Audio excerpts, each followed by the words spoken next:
Do you have a sense of why some people are more or less immune to those effects? There are some people who, even when presented with ultra-processed food, don't eat to excess. And yet there are others, and I would put myself far on this scale, where it's the only way I'm not going to eat to excess in the setting of hyper-palatable, hyper-processed food is enormous self-discipline when I can manage to exert it, which is not always, and probably not most of the time. In other words, I have to use hacks and tricks to get around it, whereas I know people who can sit in front of a plate of freshly made cookies and eat one, while the entire plate sits there in front of them for the next hour. Yeah, that's a really good question. I don't think there's a perfect answer. I do think sometimes food can be used for things other than nutrition. For example, stress relief, things like that. Emotions, dealing with emotions. I do think you tend to see, especially today, people eat for emotional reasons. Right. There was a study that I had in the comfort crisis that suggested that 80% of eating today is driven by reasons other than true hunger. And so there's a lot of things it could be. It's a certain time of day, but I think, or, food is around, so you just eat it. But I do think that stress eating is a thing that works. Like, eating food will solve your stress in the short term. And where do you think that comes from, in the sense that, because I want to talk about the scarcity loop. We haven't defined it. I sort of jumped into it, but we're going to talk about what the scarcity loop is. But there are some people, like I could walk into a casino, which we're going to talk about gambling. It wouldn't even occur to me to play a slot machine. Like the thought wouldn't cross my mind. I would just look at that and think, why would I ever want to waste $1?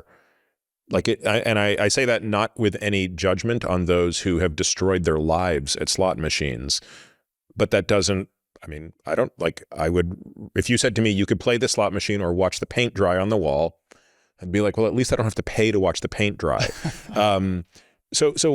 Yet there are some addictions, such as food, that I will struggle with indefinitely. And we could go through the list. There are some people who, drugs, whether it be that first time they take a painkiller, it puts a hook into them that is very difficult for them to escape. Alcohol, same thing. Like, never occurs to me to get drunk. And I know, obviously, you're sober. So Clearly, for you, alcohol scratched an itch that it's never scratched for me. And I feel very grateful for that. In other words, I don't think there's a moral difference between us. I think there's like a biochemical difference. Do you have a sense of why each of us have different vulnerabilities when it comes to the scarcity loop? That's a great question. I think, I don't know if you might know, but I don't think there's a very specific answer. Like, why do you like F1 and I like basketball, right? Who knows? But I do think that probably exposure during vulnerable periods sort of sets the table. So for example, here's a good example from addiction research. If a person drinks at 15 or younger, they have a coin flip's chance of becoming an alcoholic. If they drink after 21 or older, they have a 10% chance. And so why is that? It's because your brain is developing such a way from puberty till you're about 25, where you're trying to figure out, okay, how do I find comfort? How do I navigate the world? How do I deal with stress? How do I deal with my problems? And so I think that sort of gets set in with alcohol, for example, that gets set in at that age, and you go, oh, this is what works for me, right? So it could be maybe at a young age, like food works for you to help you deal with your problems. For me, it was like, first time I drank when I was like 15, I'm like, wow, the world's way better after this, right? It was like a very deep learning experience. That's so interesting. I remember reading that and thinking of my first time drinking, which was 13, but I drank so much. It was funny. I worked at my dad's restaurant. It was New Year's Eve. I was a busboy. And at the end of the night, I went around and drank all of the remaining drinks on the table. Oh, no. Of everything that was there, including, this is back when you could even have a can of beer, and I'm pouring it out and like cigarette butts are coming out and I'm drinking the beer. And I got so drunk that not only did I vomit throughout the night, I was drunk the next day. Oh, wow.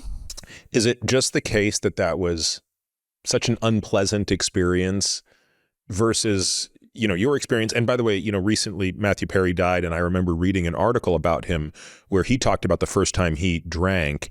And I think he said, he sort of drank a bottle of wine, laid in a field, and was like, this is the greatest feeling in the world. So that made me think that maybe it comes down to not just age of exposure, but the reward that comes from that exposure. And maybe, if there's no reward and in fact there's a punishment physiologically, it could have the opposite effect. Yeah, I think so. I mean, I think you learn that this thing is good, right? You do this thing. Oh, that was a good outcome. I'm going to do that again because I want that good thing again. Whereas with you, your exposure to alcohol was, okay, I did this thing. Wow, that was terrible. I'm not going to do that again, right? It's for you, it's like putting your hand on the stove. Yeah. So, oof, not doing that ever again. For me, it was like I flipped on the stove and this amazing 5-course best meal of my life appeared. And it was like, wow, I'm going to be touching that stove button to get that to happen again. So I think it's very much just a learned behavior that that's how humans learn. That's why we do what we do, because we get rewarded for it, right? And so I think it just sort of gets set in, particularly at a young age. And, and it could be that by the time, going back to that study, by the time you're 21, well, you figured out these other ways to navigate the world, what you get rewards from. And so if you've waited until 21, you're like, well, I have all these other things that give me rewards. Yeah, you've figured out other self-soothing tools. Yeah.